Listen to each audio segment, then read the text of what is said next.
Y abogando por la unidad nacional en pro de la paz y la seguridad en el Ecuador, queremos iniciar la jornada de entrevistas y debates, la opinión diversa y libre en la revista de Opinión Democracia. Saludamos al doctor Nino Casanelo, académico y penalista. Lo invitamos para analizar el caso de John Pollith, hijo del ex Contralor General del Estado, Carlos Pollith Fayoni, quien fue el gran ejecutivo, entre comillas, que llegó a la Contraloría para tapar tanta corrupción, recibir recursos de Odebrecht, la compañía brasileña, que viajaba una vez por semana a Miami. Allí están registrados en los procesos penales. Como hubo aquí por concusión, recibió una sentencia de 6 años, no la pagó, fugó a Estados Unidos y hoy está en la cárcel. Ahora se le ha sentenciado a 40 meses, 3 años y medio de prisión, al hijo de John Pollith, quien en la imagen pública parece que supuesta o realmente entró en conflicto con su padre, de quien lavó activos de todos los recursos que llegaron a Miami. Por eso les han confiscado ingentes recursos. En primer lugar, $16 millones y tiene que pagar también John Pollith. Bueno, a ver, ¿cómo nos ilustra el penalista doctor Nino Casanelo el caso de John Pollith, que ha sido 40 meses de prisión? ¿Por qué 40 meses? Colaboró con la justicia, denunció a su padre, llevó con pruebas a determinar la justicia americana lo que hizo su padre y John Pollith. Doctor Nino Casanelo, buen día. Muy buenos días, estimado Miguel. Un saludo a toda la audiencia de Democracia TV. A las órdenes. A ver, ¿cómo explicar los 40 meses que le han puesto a John Pollith a la cárcel? Bien, esto tiene algunas, digamos así, connotaciones, ¿no? La primera es, pues, efectivamente, como usted lo señala, en algún punto fue una de las personas clave a la hora de señalar la manera en la que operaba el esquema en la que el ex Contralor en su momento fue procesado por los 6 cargos que el Distrito Sur de la Florida, la Corte Federal del Distrito Sur, le terminó imputando. Esto fue sustancial, pues, porque permitió lograr esa sentencia. Luego, él de motu propio fue señalando cuáles eran estos bienes y los fue aportando hasta lograr una restitución de más o menos $16 millones, por lo menos es lo que anuncia oficialmente el Departamento de Estado a la hora de referirse al caso.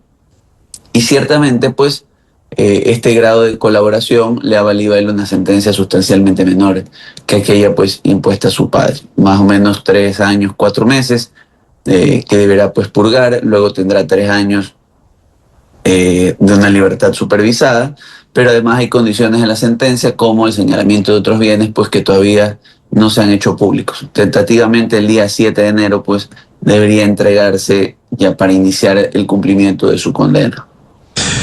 Esto será el 7 de enero que tiene que entregarse y entrar a la cárcel. Ahora, leo lo que el portal Primicias publicara. Pollith se declaró culpable, colaboró con la justicia y entregó parte del dinero blanqueado. ¿Cómo habrá colaborado John Pollith? ¿Se entiende que denunciando y dando datos contra su padre? Sí, desde luego, no solo, pues, señalando, pues, la forma en la que su padre de alguna manera generaba estos recursos que a su vez eran incorporados no solo en el sistema americano, sino inicialmente en el sistema panameño, luego eran utilizados a la hora de generar transacciones para comprar bienes inmuebles, que a su vez eran refaccionados y luego vendidos, ¿no? Una operación completa de integración de capitales ilícitos. Hay que recordar que la mayoría de estos fondos provenían de pagos realizados por Odebrecht entre los años 2010 y 2015. ¿Cómo funcionaba este esquema? Pues básicamente le realizaban pagos a terceros, ¿sí?, que luego eran bancarizados a través de cuentas en Panamá y estas en cuentas americanas, y luego eran implementadas en diferentes compañías para la compra de estos inmuebles. Con los años, estos inmuebles a su vez eran comprados por terceras compañías que eventualmente terminaban de una u otra manera indirectamente en propiedad de los Pollith, ¿no? Él fue muy específico con el Departamento de Estado a la hora de señalar cómo estos flujos se movían, cuáles habían sido las personas y compañías utilizadas para la integración de estos capitales. Y claro, al señalar cuáles eran estos bienes inmuebles sobre los cuales pesaba este origen ilícito, pues el Departamento de Estado tuvo la capacidad de irlos comisando y aprovechándolos para restituirse los valores, además de dineros en efectivo. Todo esto, pues, no solo coadyuvó a la condena de su padre, sino a la restitución de los valores que recordemos. En el marco de la normativa americana se reputa lavado de activos, conspiración para lavado de activos y otras actividades similares, incluso aquella incorporación de capitales que son obtenidos a partir de ilícitos en otro país. Es decir, el Departamento Americano de Estado sostiene que todas aquellas transacciones que se originen con fondos provenientes de delitos, aun si esos delitos han afectado el erario público de países como el nuestro, pues suponen un acto de lavado de activos en el territorio americano que ellos pesquisan. Y con dolor hay que decirlo, Miguel, porque es lo que ocurre, ¿no? Terminan siendo recursos que en su momento se le restaron al Estado ecuatoriano a propósito de evitar procesos de fiscalización y multas, y que terminan en manos del Departamento de Estado americano precisamente porque su justicia sí genera una sentencia.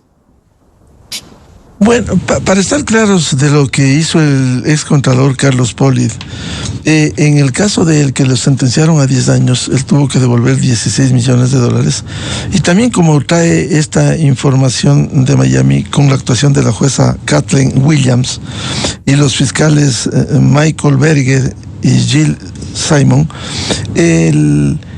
también devolvió 16.5 millones de dólares. Es decir, esto da la dimensión de cómo robaron, cómo lavaron activos. 32 millones de dólares. ¿Tendrán más? ¿Habrá una persecución de la justicia americana para quitarles todo lo que robaron? Bien, entenderíamos que al menos de bote pronto por estos casos, los valores en los que en su momento fue sentenciado mejor dicho, que restituyó el excontralor Polit y los que ahora de alguna manera está restituyendo después de un proceso largo a su hijo, son aquellos que el Departamento de Estado ha demostrado, más allá de toda duda razonable, que están relacionados a las actividades ilícitas, al menos cometidas inicialmente por ellos. La realidad es que, y esta es la proporción, ¿no?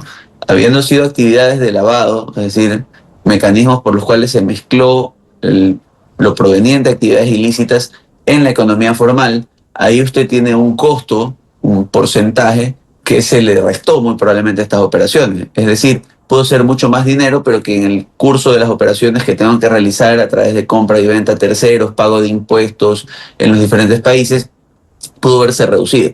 Sin embargo, es el monto al que han llegado de cara a esta colaboración y por el cual han logrado estas condenas. Recuerde usted también que a la larga el señor John Polit, a diferencia de su padre, que decidió atravesar el procesamiento y por ende tuvo además una pena mayor, sí, decidió colaborar plenamente justamente para procurarse esta pena menor y estas condiciones un poquito más laxas. Entonces, entenderíamos que el Departamento de Estado, sin perjuicio de tener otras líneas investigativas producto de las delaciones de John Polit y de terceros, por lo pronto en lo que respecta a su padre y al mismo John Polit, ha llegado a ese valor concreto en ambas sentencias, ¿no? Ciertamente podríamos decir que si hacemos una proporción ya a nivel de daño, de reparación integral, por los montos de multas y procesos de fiscalización inobservados con respecto a Odebrecht en su momento, los valores por los que se afectó al Estado y que muy probablemente le valieron a él, digamos, este enriquecimiento a través de medios ilícitos, pues son superiores. Sin embargo, la justicia americana en eso sí es muy prolija a la hora de señalar, documentar cuáles son estos bienes que por lo menos ha podido alcanzar. Y para esto, insistimos, John Polit generó este proceso de delación que le ha valido hoy una sentencia menor, ¿no? De acuerdo con el ordenamiento jurídico, John Polit, hijo del excontralor Carlos Polit, puede apelar. Y según la información, tiene derecho a apelar la decisión judicial dentro de los 14 días posteriores al ingreso formal del fallo en el expediente. Es decir, podrá apelar y esto deberá tramitarse en esa corte de Miami. Sí, correcto. Igual que tiene la obligación, de acuerdo al señalamiento, de presentarse el 7 de enero. Ahora, hay que tener en cuenta algo, ¿no? El proceso por el cual al cual él se sometió en este acuerdo, donde él ha participado activamente, daría a entender que si es que apelara, lo haría principalmente sobre el monto de la pena, si es que esta no fue, digamos, la originalmente acordada con el Departamento de Estado, ¿no? Para esto tiene más o menos 15 días. Y como le digo, pues el siguiente paso estructural señalado es su entrega hacia el 7 de enero, eso sí, antes de las 12, ¿no? Esto ha sido muy claro. Creo que es un caso interesante que nos demuestra cómo la pesquisa de los recursos, ¿sí? Y es algo que siempre señalamos, no solo en materia de corrupción, sino de criminalidad organizada. La pesquisa de los recursos debilita a las personas que se dedican a estas actividades ilícitas, ya sea desde la corrupción, ya sea desde la delincuencia organizada transnacional con actividades de tráfico de drogas o de minería ilegal. Nos regresa a una idea sustancial. Todas las acciones delictivas de estos, digamos, procesados están orientadas a una finalidad económica, y si yo la pesquiso y presiono lo suficiente, en este caso, fíjese usted, teníamos a una de las piezas fundamentales en el esquema de lavado de activos del excontralor Pollitt, ¿sí? Si uno las pesquisa, eventualmente puede lograr resultados importantes, ¿no? Que además abren nuevas líneas investigativas, y esto es muy importante a propósito de este caso, a propósito de lo que se vive hoy con alias Pipo, de lo que se vivió con Macías Villamar en su momento. La idea es siempre que estos procesamientos nos permitan nueva información que además nos den a otros peces intermedios o peces más gordos, ¿sí?, en estos esquemas de corrupción. ¿Qué tal si mañana las delaciones de John Pollitt sirven para poder ubicar otras estructuras de corrupción paralelas a Odebrecht, otros espacios de contratación pública donde se dejó de generar una labor de fiscalización y de control en favor de procurarse recursos, ¿no?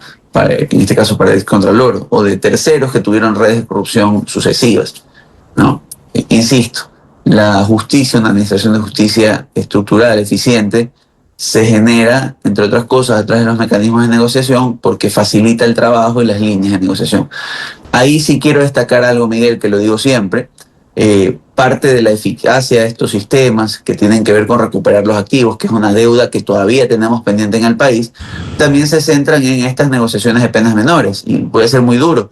Muy probablemente, si tuviéramos el caso de John Pollitt a nivel local y se escuchara que se lo ha sentenciado a 3 años, 4 meses, muchos dirían, es muy poco, ahí está, han robado millones. Pero fíjese usted que no solo es la sentencia, también es la cantidad de dinero que le ha tocado reponer. Entonces, creo que por ahí es donde las personas a nivel nacional tenemos que entender que una administración de justicia eficiente también en la delincuencia del cuello blanco, como en este caso, responde a la necesidad de lograr los resultados de restitución del patrimonio al erario público y de darle un incentivo a estas personas de que si no se pueden quedar con los bienes que se procuran en estas actividades ilícitas, no vale la pena siquiera emprender en estos actos de corrupción. Ahora, ¿cómo habrán lavado estos activos? Su padre tuvo que devolver los 16 millones y ahora, según la información, John Pollitt, su hijo, que colaboró con la justicia y ha devuelto 16.5 millones. Es decir, han acumulado bienes, dineros, negocios de una manera sustancial. Estamos hablando de millones de dólares. Recuerde usted que el señor John Pollitt, pues sin perjuicio de haber sido el hijo del excontralor y de participar activamente en sus esquemas, pues también tenía como profesión en su momento la banca.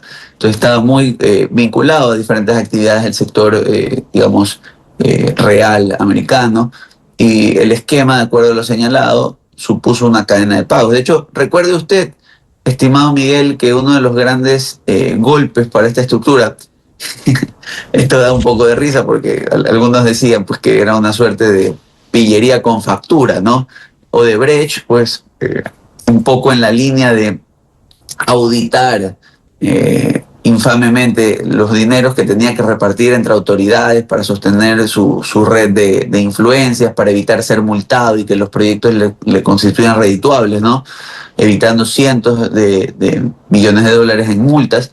Pues lo que hizo es generar un sistema de contabilidad paralela que básicamente le permitía dar una trazabilidad de los dineros que le pagaba a terceros para diferentes actos, adjudicarse contratos, evitar sanciones, evitar multas. Entonces, esto en su momento, cuando estalló, le permitió a las autoridades tener una idea de cuáles eran las compañías, las personas naturales y jurídicas involucradas. Y claro, empezando a hacer la trazabilidad, fue fácil dar con que varias de esas transacciones habían pasado a Panamá determinadas cuentas, determinadas personas, y luego terminaban en una serie de transacciones ulteriores en el sistema americano. Cuando esto ocurría, lo que tuvieron que hacer es trazar en el sistema americano las diferentes actividades. Entonces, la persona A le pagaba a la B a la C a la D, y la D compraba una propiedad allá que luego refaccionaba y revendía. Estas actividades el Departamento de Estado las vinculó directamente pues con movimientos que a la larga terminaban en beneficiario final a los señores Poli, ¿no? Y claro, con esta trazabilidad plena en su sistema de quiénes son los propietarios de casas, quiénes son los beneficiarios de las transferencias, sí, que en ocasiones es lo que nos falta, no necesariamente porque no tengamos la información, sino porque no tenemos la forma de procesarla e interrelacionarla directamente. Sí, así el Departamento de Estado logró dar con estos activos. Sí, y finalmente, pues, usted ve el resultado. Ahora, hay que ser claros, ¿no? Usted está viendo, o si recuerda, los primeros golpes o atisbos del caso de Brecht, ¿sí? Se van a remontar hacia el año 2015.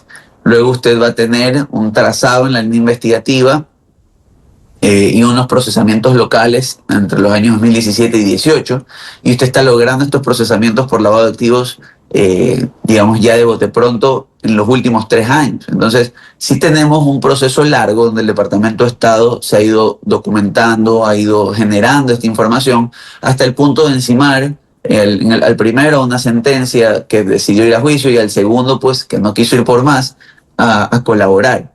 ¿Por qué le digo esto? Fíjese usted que estamos casi en el año 10 de que este problema empezó. Entonces, yo creo que es una reflexión importante en nuestros países, no solo de cómo se construyen las investigaciones, sino de que tan importante como investigar es generar los mecanismos preventivos que eviten o que nos generen las alertas necesarias cuando existan casos de corrupción de esta envergadura, ¿no? Y una colaboración internacional, porque como le digo, ha quedado corroborado que buena parte de los recursos fueron pagados en el extranjero por cuentas de terceros, en operaciones de espejos, ¿no? Ahora, ¿cómo lograron acumular tanto dinero? ¿Cómo también la justicia americana logró detectar que tenían tanto para fijarles primero una fianza de 16 millones y luego la devolución que han hecho, 16.5 millones de dólares? Bien, principalmente porque hizo una cuantificación de la cantidad de dinero que ingresó a su economía y cómo esta fue implementada en la compra de diferentes bienes inmuebles, la refacción. Pagaban no solo el valor de la propiedad, sino que la remodelaban completamente para revenderla. Otras eran edificios renteros, tenían negocios en marcha que generaban un porcentaje. Recuerde usted que la ventaja de quien está lavando activos, estimado Miguel, es que aun si tiene una operación comercial de fachada, tiene la capacidad de mantener la supuesta sostenibilidad del sistema y asumir los costos operativos como, digámoslo así, el perjuicio natural de la actividad de lavado. Entonces, este flujo eventualmente es trazable, sobre todo en una economía como la americana, donde tienen un poquito más diferenciado, bueno, pues qué se puede hacer en efectivo y qué no. Entonces, muy probablemente puede haber hasta más dinero en juego, pero al ser prudente el Departamento de Estado y señalar cuáles son los activos concretos con los que considera se probó el ilícito, pues ha llegado a la conclusión que son estas cantidades que ha hecho públicas. Definitivamente nos da cuenta de que la corrupción, lamentablemente en países como el nuestro, sigue siendo un negocio multimillonario, sobre todo cuando existe durante mucho tiempo, diríamos así, y este es el caso del ex Contralor Poli. Recuerde usted que tuvo más o menos 3 años ratificado una suerte de transición hasta el momento de la Constitución de Montecristi. En la Constitución de Montecristi fue reelegido Contralor y ya iba hacia su segundo periodo como Contralor cuando esto explotó. Entonces, se trata de una autoridad de control que estuvo prácticamente una década en el poder y que, claro, se acostumbró en una dinámica un poquito distinta a la actual, pues a aprovechar esta labor de control pues para amasar influencia, y la gente pues se acostumbra a tratar con él, ¿no? La realidad es que, lo decíamos hace más o menos un año cuando explotaba el tema de Carlos Poli, de su sentencia, la realidad es que si tomamos como referencia este caso, imagínese usted cuánta la información que han proveído probablemente en acuerdos de cooperación Carlos y John Pollard a estas alturas. Carlos Pollard incluso porque ha solicitado, entre otras cosas, ciertos beneficios de cara al cumplimiento de su sentencia. Es muy interesante qué información pudieron haber aportado que hoy pudiera afectar a terceros, ¿no? A otras personas involucradas en investigaciones de esa época.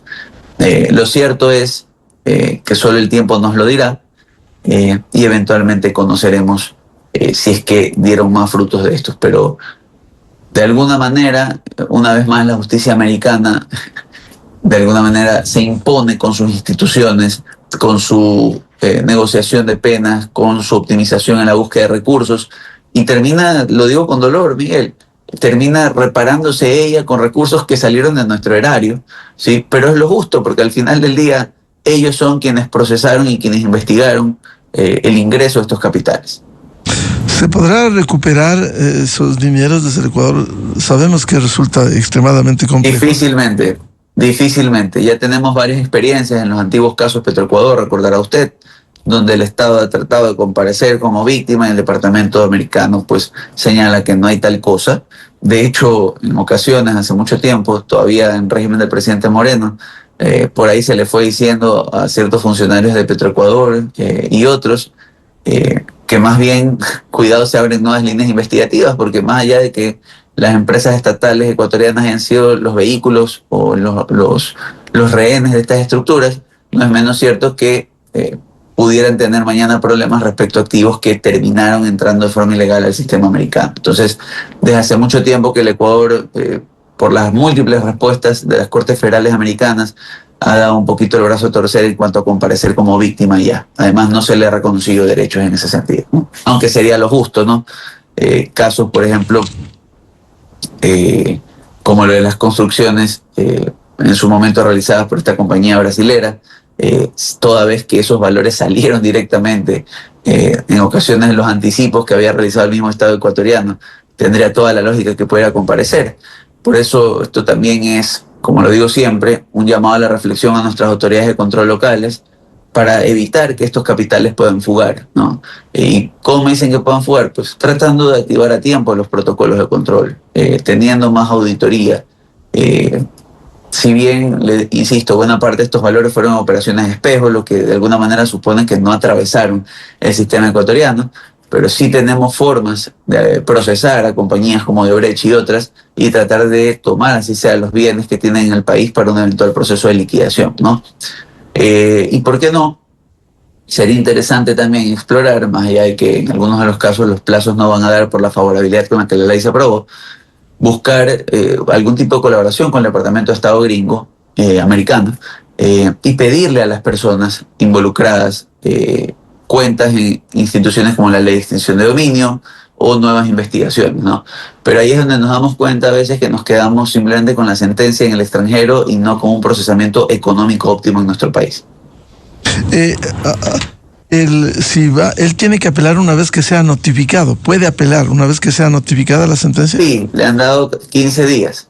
15 días y le han señalado como fecha cierta para su entrega el 7 de enero, para que ponga sus cosas en orden, luego de lo cual va a cursar los 3 años, 4 meses, y luego de lo cual va a tener que atravesar al menos 3 años más de libertad supervisada. Además tiene condiciones que todavía no se han revelado, que también tienen que cumplir en el marco de su sentencia. Muy probablemente tengan que ver con, una vez liberado, por ejemplo, la imposibilidad de juntarse con las personas originalmente, digamos, procesadas con él o vinculadas, ¿no? Insisto, creo que es otro caso interesante que nos demuestra que el verdadero camino en este tipo de delitos está en la pesquisa económica, ¿no? Hay que levantar los promedios locales de enriquecimientos privados no justificados, de enriquecimientos ilícitos, de testaferrismos y, cómo no, alrededor de ellos, del delito de lavado de activos y defraudación tributaria. Por lo que hemos leído del caso en Miami, se procesó a John Polis por una conspiración para lavar dinero en el esquema de sobornos de Odebrecht. Es decir, el mismo caso, doctor Casanelo, de su padre, el excontralor Carlos Polis Bayone, que fue sentenciado. Sí, pero por un solo cargo.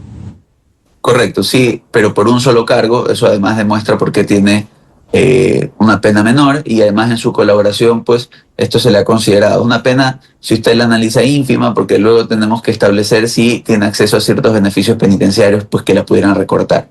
Esto es usual, e insisto, es un llamado a la reflexión. Sistemas como el nuestro, sí, castigan penas pequeñas, me refiero desde el punto de vista comunicacional. A veces se dice, no, que es una pena muy corta. Me viene a la mente, recordará usted, guardando las distancias, el caso, por ejemplo, de la ex vicepresidenta del presidente Moreno, se me escapa el nombre ahora, tuvo una pena privativa de libertad que terminó suspendiendo de más o menos un año. Pero también la justicia funciona con la señora Vicuña, ¿no? La señora María Alejandra Vicuña, correcto, le agradezco mucho. Entonces, usted recordará que hubo un señalamiento general de, es una pena muy, muy pequeña, y lo comprendo. Ahora, ciertamente las distancias del delito por el que fue juzgado el uno y el otro, en el caso de era una falsedad documental, pues son abismales. Sin embargo, le demuestran a usted que también una justicia efectiva es aquella que logra una sentencia contundente, ¿no? Y por qué no, en los delitos como estos, insisto, las que nos permiten una recuperación económica.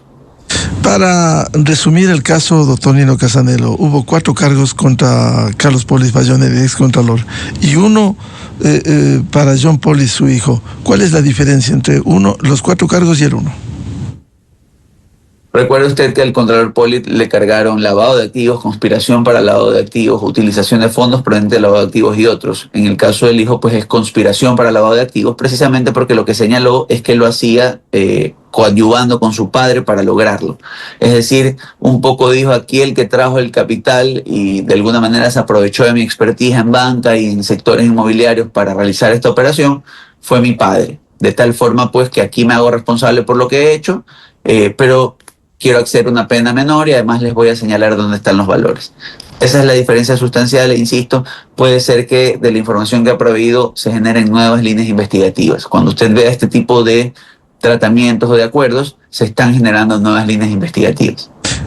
Lo cual no le exime de responsabilidad a John Polis, porque él seguramente conocía que venía de la corrupción que recibía su padre. Y que lo sabía, lo ha dicho, ¿no? Lo ha dicho. Lo ha dicho, lo ha señalado, y por eso ha sido tan contundente la justicia. Lo que pasa es que voy a ser muy enfático sobre esta idea. La justicia americana en ese sentido es muy pragmática, ¿no? Sí, una vez que él ha generado los mecanismos de delación, como lo que les interesa son resultados posteriores y recuperar los valores, pues no se complica mucho más, logra la sentencia y enseguida se pone a trabajar en nuevos casos. Aquí voy a ser duro. También nosotros como ciudadanía tenemos que aprender a entender el sistema, sobre todo en delitos de cuello blanco, y entender que este tipo de casos de alguna manera también se celebran, ¿no? El hecho de lograr una sentencia condenatoria, que la persona esté renunciando de alguna manera a seguir braviando con el sistema. A nivel local, en ocasiones, incluso si logran una sentencia, la primera crítica que se hace es, no, es que es una sentencia ínfima para lo que se robó. O sea, tenemos que ser consecuentes también con las realidades procesales y entender que la verdadera justicia efectiva es la que tiene sentencias ejecutoriadas, ¿no? Y además con reparaciones bien puestas y con economías en orden. La única forma por la que el Departamento Americano tiene tan claro que lavó fuera de las delaciones es porque tiene un sistema de control a través de su FinCEN, a través de sus órganos de registro de la propiedad, a través de múltiples instituciones que le permiten darle una radiografía económica en tiempo real a las autoridades para poder procesar a estas personas. En Ecuador, lamentablemente, no tenemos ese aparataje tan integrado. Cada uno de los órganos, muchos muy hábiles en el manejo de sus competencias, excelentes, lamentablemente no han podido integrar sus bases de datos y sus esfuerzos, ¿no? El doctor Casanelo, ya en una observación subjetiva más, virtualmente ha quedado liquidada la familia, la relación familiar, cuando el hijo delata a su padre y dice, sí, yo lavé lo que él trajo, producto de la corrupción. Yo no le podría decir eso, no conozco de primera mano la relación familiar de ellos, es un tema pues sin perjuicio de lo que han realizado sensible. Creería yo más bien que no le quedó otra opción, sobre todo un padre, y como lo digo con mucho respeto, probablemente la evaluación que hicieron es que su padre, con la sentencia que tiene y por la edad que tiene, prefirió de una u otra manera permitirle a su hijo que a través de estas delaciones logre una sentencia menor, considerando que es mucho más joven, tiene 43 años. Yo diría que va un poco por ahí, y voy a ser muy claro en lo que le voy a decir, Miguel. Atravesar un proceso penal aquí, en Estados Unidos, en España, en Italia, es siempre un drama para quien lo esté atravesando. Es la forma más moderna de violencia que tienen nuestras sociedades. Y yo no creo que sea una situación fácil. Lo que sí es que le demuestra a usted que a la larga, de las pocas cosas que le duele al ampón latinoamericano, es el golpe económico a su rédito, ¿no? Es la imposibilidad de seguirse vanagloriando de los capitales que ha amasado. Exhibir los bienes, ¿no? Por el resto, los bienes inmuebles, los Rolex y todo eso. Y por el resto lo digo con muchísima, digamos, conciencia. Fuera de eso hay que reconocerlo. Ver atravesar a cualquier persona una condena, ver atravesarla una privación de libertad, las reflexiones de vida, la imposibilidad de estar con los suyos, para cualquiera, sin importar lo que haya hecho, pues es un drama humano, es una situación que hay que analizarla, diría yo, desde los valores espirituales más profundos de una persona. Por el resto, creo que atacar la ostentación, como usted bien lo dice, es fundamental, y soy duro en decirlo, es lo que realmente le duele al delincuente de cuello blanco, ¿no? Pero también, como usted bien dice, doctor Casanelo, una lección humana que no debiera ocurrir, el robar, planificar, lavar activos y hacer un pequeño imperio económico como han hecho. ¿Será que ellos entregaron todo? ¿Habrá investigado la justicia americana todo para dejarles virtualmente sin bienes? ¿O se habrán marginado algunos bienes para cuando salgan de la cárcel seguir disfrutando? Mire, es difícil decirlo porque mucho de eso tiene que ver con el acuerdo al que se ha llegado con la fiscalía, ¿no? A lo mejor se quedaron con propiedades suficientes pues para tener una vida tal vez austera, ¿no? No le podría decir o darle con exactitud ese dato, pero lo cierto es que es una mácula desde el punto de vista reputacional en las actividades económicas a las que al menos se dedicaron los últimos años tanto Carlos como John Polly. Pero insisto, ¿no? Una cosa es el drama humano de la pena, insisto, creo que no es algo, una vez que la justicia ha actuado y condena a alguien, pues lo único que queda es que esta persona purgue su pena y encuentre su propia reflexión con lo que ha hecho. Pero diferente a eso sí creo que es el escarnio de señalar que lo que ha amasado y que esta opulencia, este motor de criminalidad, porque además son personas que ocuparon en el primer caso una alta dignidad estatal, en el segundo caso una carrera en el mundo financiero, que además demuestra cómo el prestigio o espacios interesantes de servicio público se mancillan por un interés individual, ¿no? Creo que es una lección principalmente para salir mañana a buscar buenas autoridades y a quienes quieran participar, exigirles que sean buenas autoridades.